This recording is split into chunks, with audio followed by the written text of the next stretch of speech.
Kansas City, Missouri. Well, when you put the railroads crossing in the center of the United States right there where all the cattle come to market and to ship, it was a western boom town. And when a boom town comes together, that's when the Outlaws show up. And in 2022, a new kind of outlaw is showing up in Kansas City in the form of the Professional Bull Riders new team franchise. Now for our next team, which is going to be based at T-Mobile Center in Kansas City, Missouri. It's the Kansas City Outlaws.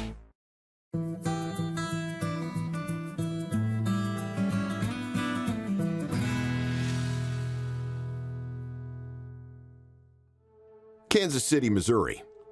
When the stockyards opened in 1871, it was known as a cow town. Fortunes were made as cattlemen brought their herds to the center of the heartland to meet with the rail lines and the confluence of the Kansas and Missouri rivers. For 120 years, it hosted the booming industry and the wild cowboys that delivered the cattle. Since the stockyards closure, the city has transformed itself demographically, economically, and culturally. Today, it's more often referred to as the Paris of the Plains because of its impressive number of working fountains, rivaling Rome in Italy. Or the jazz capital because of its hot music traditions. Or, of course, the barbecue capital of the world. But whichever nickname you choose, they all share a common theme. It is the hub and the center of the United States. We're in the heartland, truly right in the center of the heartland, and I believe these people here, they're some of the finest people I've ever met. The people that call Kansas City and its nearby communities home also share a common theme, their passion for their community, their neighbors, and the land. I'm Rex Luchtel from Grain Valley, Missouri, right outside of Kansas City. Live out here on about 60 or 70 acres and enjoy being outdoors.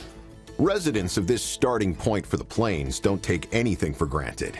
They know they guide the path for the future of the land they love. Over the last 15 years, conservation has become much more of a priority to me. Everybody realizes that if we don't conserve what we've got, and if we don't all get together as a group and take care of it, we're not going to have a future. There's no doubt about it. Folks that share common interests form a bond and passion for their community that is powerful. They are respectful of their history, proud of their present, and excited for their future. So a lot of people, when they think about Kansas City, they probably don't think about pride in the community.